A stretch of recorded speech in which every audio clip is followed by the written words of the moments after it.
And thank you, Catherine, for being willing to come and share your story. You're the only one that can share it, and it's unique to you. Thank you. And we're delighted to have you here, and now that you're on campus with us full time. And happy belated feast day, St. Oh, Catherine right. of Yes, Siena. yes. Yes. She even spelled her name the same as I do. Well, As she far was as- she was a wise woman. Now, Yes. wait a minute. Was she older than you? Yeah. She was older think than you. so. Yeah. Your name. Let's take your name, Catherine. How did you get your name? My name, Catherine. I'm named after my mother, Okay. and I think maybe my grandmother on my mother's side. No, I don't think so. I take that back. Just my mother. And I never did ask her why. Just that was her name. Okay.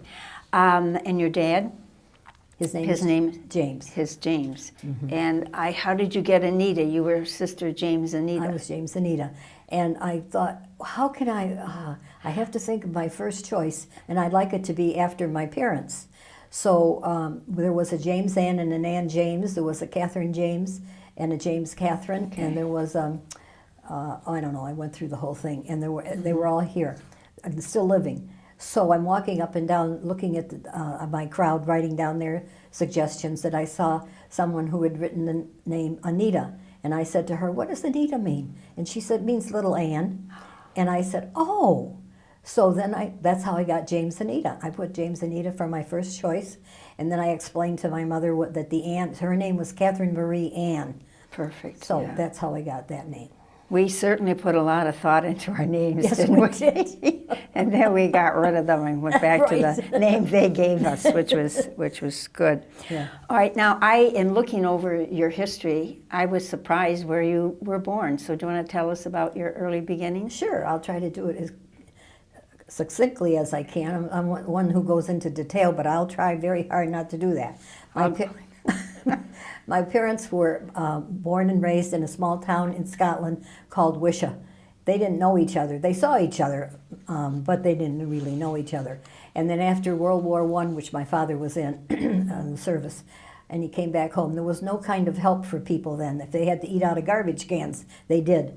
And so the British government was paying the way, or some of the way, for people to go to either New Zealand or Australia to work. And then they could send money home to their families from working in one or two of those two places, just like people do today in other places. So my father went to Australia, and he built fences there. And he sent money home to his parents to help them eat. And let's see, and he was there, I think maybe 5 years, building fences. And then in the meantime, my mother, who was 3 years younger than he, decided to go to New Zealand and work in a resort. So she got on a ship and went to New Zealand and sent money home to her family. And after the 5 years my dad was in Australia, he was tired of building fences, so he got on a ship, crossed the Tasmanian Sea, and went to New Zealand, where my mother would be coming. And his parents let him know that she was coming with his watch, the kind that is hooks on here. Yep. On a man. They wouldn't let him bring it because they were afraid people would steal it on the ship. So she brought it to him, and according to her, she handed it to him through the fence before she got into wherever they were docking. And that's how they came together in New Zealand. And then after, I think, maybe 3 years, they married there in New Zealand. Some guy in New Zealand talked my dad into coming to the States. He listened to him, and in the meantime, my parents were married, so they got on a ship and came to San Francisco. And so when they got to San Francisco looking for this guy that talked him into coming, he was nowhere to be found. He had gone to Detroit, Michigan. So why they didn't stay in San Francisco, I have no idea. And probably because he wanted to be near somebody that at least he knew in the country. So they got on a train and came across the country from San Francisco to Detroit, to the rooming house where he lived. And so there was room for them, and they lived there for a little while. And then down the street there was a widow who owned a home, but who had roomers, they called it in those days. Right. And so my parents moved to that house, and my mother took care of the roomers, and she took care of the woman who lived there, and fed her, and all except for me. Oh, wait a minute, I skipped myself. Right, you were born. I thought you were born in Scotland. Exactly. Right. So in the meantime, before they moved down the street to live with Mrs. McGraw, my parents, my mother got pregnant with me. My dad was afraid she would die in childbirth and he'd be in a foreign country with a child. So he took her to Montreal, I believe, put her on a ship, and off she went to Scotland, and that's where I was born. That's why I was born and where I was born. And now, what about, do you have other siblings? yes, I have 5 other siblings. 2 are deceased now, 2 brothers. Okay. But when his parents said, we're not letting your wife and baby come back unless you come over, because we haven't seen you, Jim, in 7 years.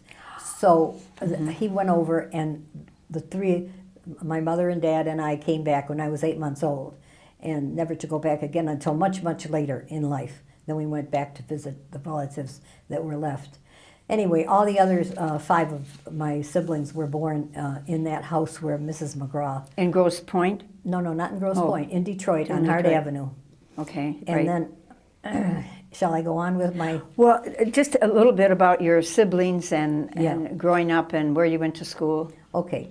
So we lived in the parish of St. Rose. Right. And we went to St. Rose School. And St. Rose School had the IHM Monroes. Right. And that's where I met any sisters I ever met.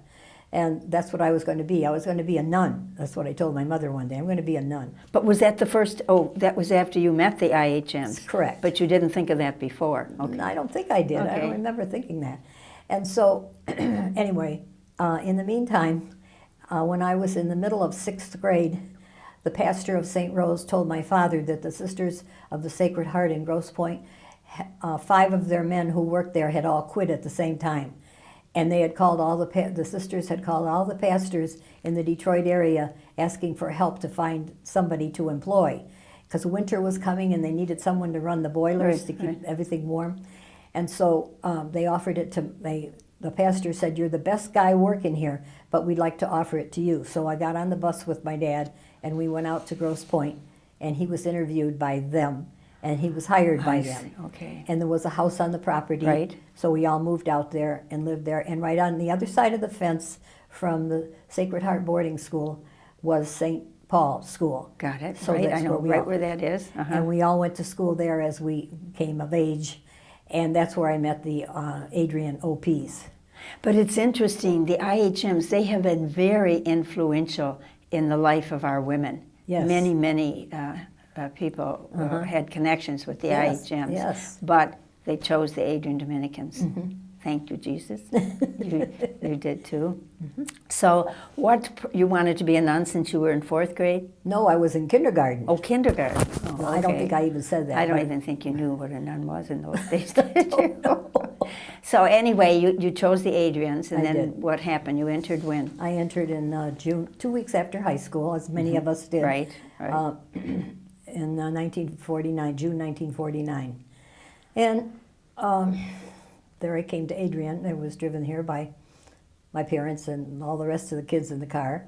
And then after that, what was my first mission? Your first mission? My first mission was St. Columbanus in Chicago. Okay. And I stayed in to study before that. And then I went to St. Columbanus.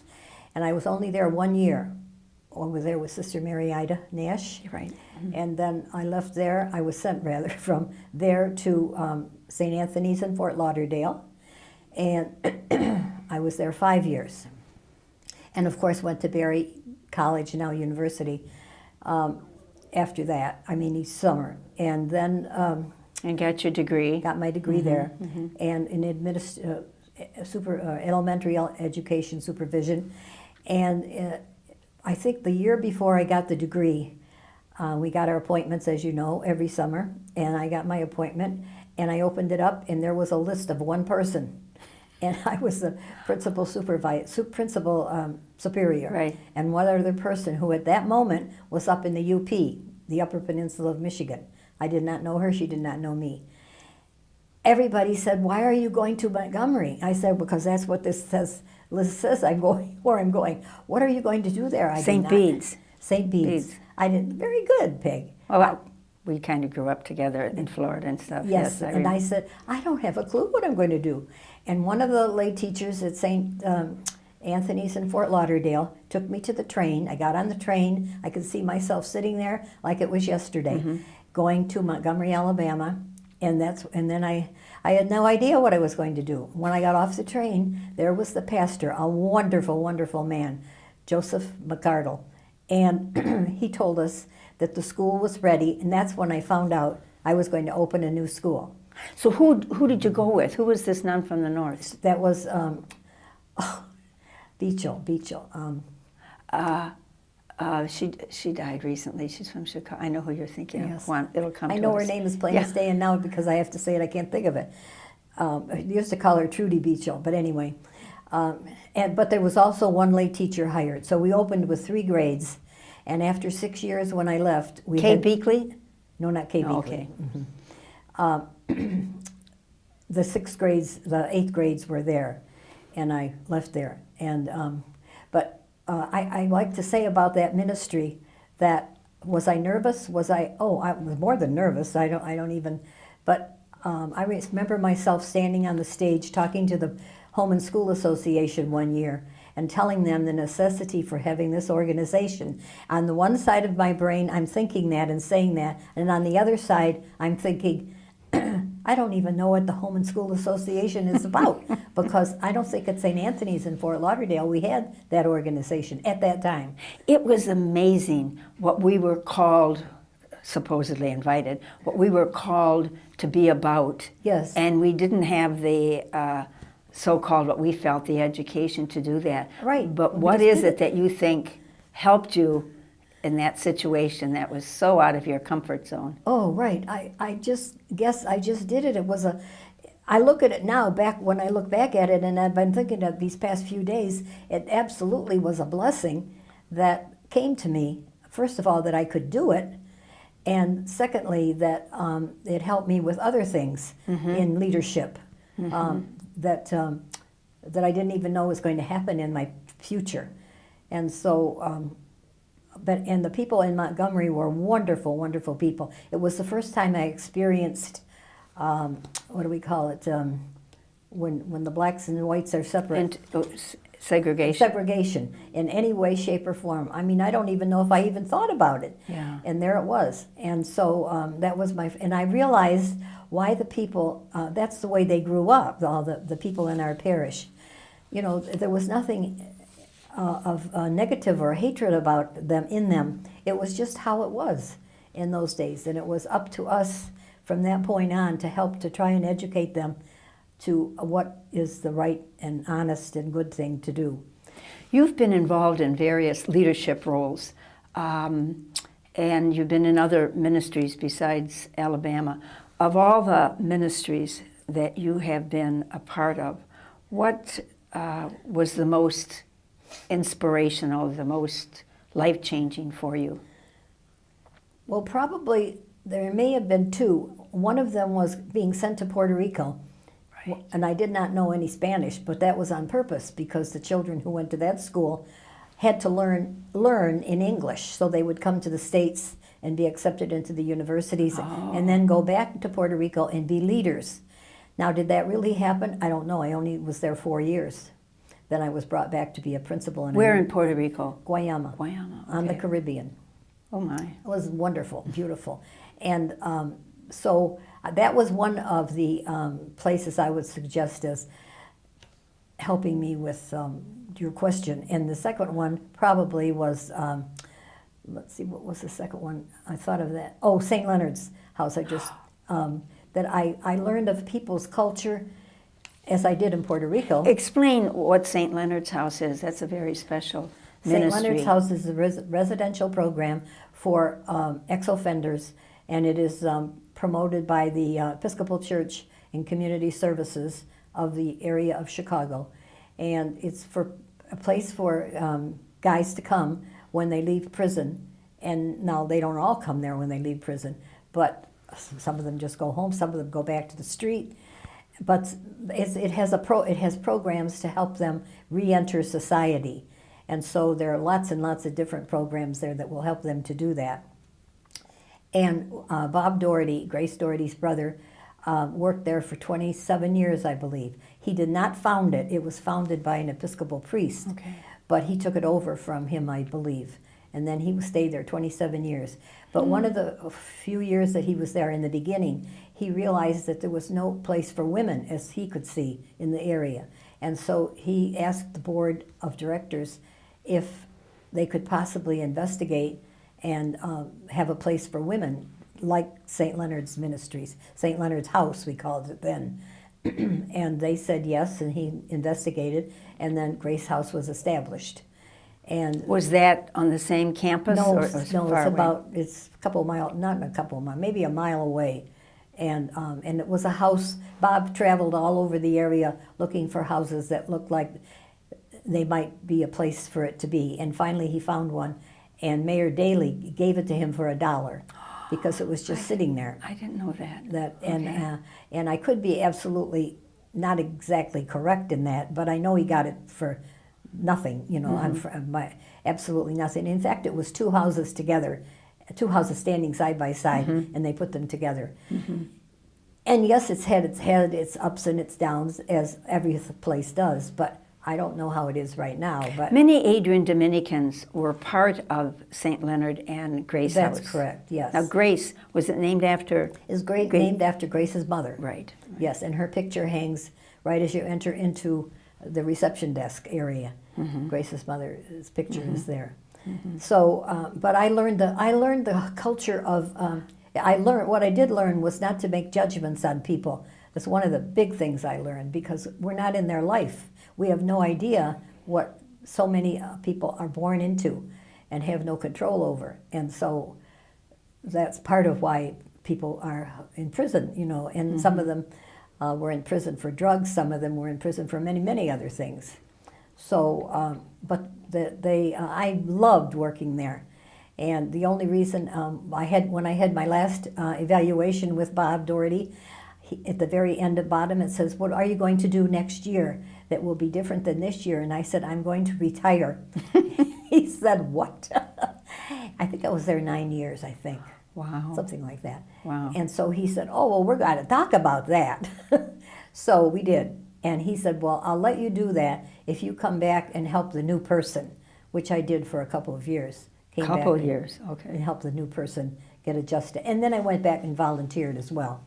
And you also were involved in congregation leadership in Florida. I remember that. Oh, yes. Down there. Yes. How was that ministry for you? Talk about knowing people Yes. deeper than we kind of do, Yeah. bumping into each other. Yes. I was at St. Jude's in St. Petersburg, and I was the principal there. And we had our election, and Sister Rita Marie, whom we all had, many of us had as our postulant mistress, and then I know she came to Chicago as, I guess, a provincial or something. But anyway, I wasn't here then in Chicago. But anyway, she told Grace and I, who was also living there, Grace Doherty, that we could not both leave that house at the same time. Well, what do you know? We were both elected. And so we then went to West Palm Beach, Right. where the offices of where the provincial offices were in West Palm Beach, on the other side of the nice big pool there, which isn't there anymore. And so then we divided up the territory, and in our group was Maria Riley, who was doing her second term, and Betty Condon, who was doing her first term, just like we were. And then we divided up the area. We had Florida, but we had all the southern states. Right. And all the way up to Maryland and so on over to Texas. And each of us would go on our way in our car and visit people. We But visited. that was a ministry with our women. That's right. You were their major superiors That's at correct. that time. Right, Yes. and we tried to visit each one of them twice a year. And Twice a year? Yes, twice a year. We tried to. And then we would come back and sit around the table and share whatever it was that we needed to share with one another and help one another with situations and so on. And then after a little while, we would go back out and start all over again. And at that time also, Joy Finfera was our secretary. And so she was the secretary for the people before us, I don't know for how long with them, but then she was our secretary as well. And then after she terminated and went to another ministry, then Kathleen McCann became our secretary. And then from that ministry, you went to another. Yeah. Oh, yes. We came up for whatever we called it in those days. Now we call it leadership. And but whatever we came up for, we came a couple times a year, I think, and met with the general council and all the other people here on campus Correct. that affected our life with the sisters. And Catherine DeClerc and Carol Johannes, I believe, it had to be Carol Johannes, it wasn't Rosemary, asked me to stay this evening, this certain time afterwards. So I did stay to see what it is they wanted to talk to me about. They wanted to talk to me about taking Judy Apple's place as the director of retirement. I almost fell off the chair. I said, Catherine, I said, I don't have Judy Apple's credentials at all. And By that time in your religious life, what kind of credentials did any of us have for what we did? I don't You've know. been amazing thus far, yes. But I remember that she had different programs for them. Right. And so I didn't know any of that. And so they said, we don't need that. The chapter prior, the provincials have many people coming to the time of retirement, and they need assistance. And so we would like you to do that. And in a way, you've been doing that as a provincial in Florida and elsewhere. So would you consider it? I said, well, when I was able to open my mouth, I finally said, yes, I'll consider it. But in the meantime, I had to go back and talk to my team. And at that moment, the team consisted of Thomas James Burns and Grace Doherty and myself. And so, because there had been elections since the last, I mentioned other people. And so I talked to them. And of course they didn't want me to go, but they said, in the end, they said, you should do what you think you need to do. So I finally went back to Carol and Catherine DeClerc and said, yes, I'll do it. So then I moved up here, and then I would meet with each of the provincials, and they would give me names of people to go and visit to help them to see that it was time for them to retire, and I would help them to think of what they could do in their retirement from their past history and where maybe they could live if they needed to move from where they were. Oh, I see. So Okay. that's kind of what I did. I traveled. And then one day Catherine DeClerc called me to her office and said, you need staff. So then I had to find some staff in each of the chapters or provinces to help me at that time. And so then I got some staff together and from each of them. And Florida, the West, Joan Krajewski did Chicago in the West. And Ann Gallagher did Florida. And I know who did Detroit, but I can't get her name out of my brain right now. And I visited all of them, assisting them to assist. Yeah. And then one day I got a call from who's in the chapter. I mean, the council person to whom I responded or reported rather was still over in the college.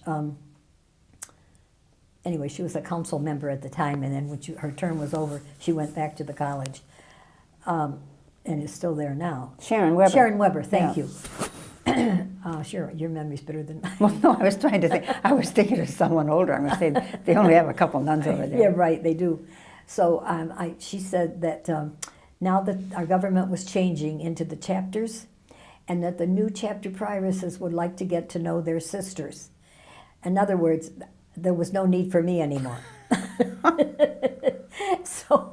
so that my ministry came to an end. But I did not want to leave the campus. Yeah. So I went over to Maria and interviewed for an opening that was there in resident services, which we didn't call it that, we called it activities, and so on. So, and I was there for 9 years. 9 years. I was director of retirement for 8 and there for 9.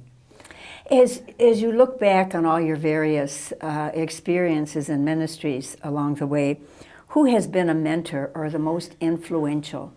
Probably many, but just one that you just reverence and has been just very special. Well, right, I thought about that a long time too, seeing that written there. And I couldn't think of anybody right now, but back a while, and I think of her a lot, is Veronica Gauthier. Yes. She was a wonderful Veronica, yes. Veronica Gauthier.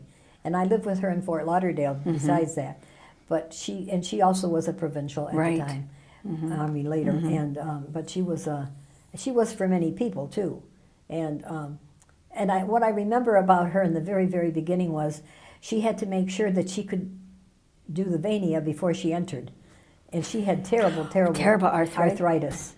And so she was able to, I don't know how she got up. Oh, she was so crippled. She was so crippled up, but she was able to do that. And so, but that's just a little aside. She, but her mind was mind certainly so not wonderful. crippled. Oh, Right. not crippled at all, no. Right. That's the person that came to my mind when I saw that. Well, that's good. Now, what gives you purpose and energy at this time of your life? You're at a totally different... Oh, I am, right. And I'm searching for that purpose. And what's the other word there? Purpose. Energy and purpose. Energy. I'm searching for that energy and purpose. And I think what does it for me, and I have to make myself a calendar, is I love to go around and visit the sisters. And, you know, I need them and they need me. And so this I think will help me to get it organized better and to go around and meet with them. I also enjoy the meetings that we go to, that we have, the input that's there, and that I have the time to do it. But especially do I enjoy visiting with the sisters, which I did for so many years. And what's nice is you say you need that and they need you. Yes. That it's just a mutual relationship right, that you right. have there. How would you like to be remembered? Let's see. I would think I would like to be remembered as a person who is grateful for everything that has ever come to me since that first day when I was in kindergarten and I said I want to be a nun. I could still see myself looking up at my mother on the second floor and telling her that I want to be a nun when I grow up. But your question was, how do I want to be remembered? And that is to be grateful for everything that has come my way, to be thankful for it, and to be a kind and loving person, and to be I think I have the gift of listening, and I would like to continue to work on that, and that it comes when you visit people and listen to their stories and listen to their whatever they're going to tell you, and I think I have that gift of listening. And Catherine, you have many gifts. I mean, you've been very much in my life since I was sent to Florida, and you know, all those things we did down in Florida. But you do have the gift of listening, and you have the gift of openness and sharing too. You're very willing, and you're very kind, and you're very generous, and Well, you've always been that type of a woman. Thank and you. We are blessed as a congregation, and so grateful you didn't decide to go to the IHMs. Not that that was even an option, but anyway, thank you, and you do have a great purpose, and we do need you going around visiting us. Thank you. And happy to hear you say you need that too. Yes, I do. So blessings. Thank you.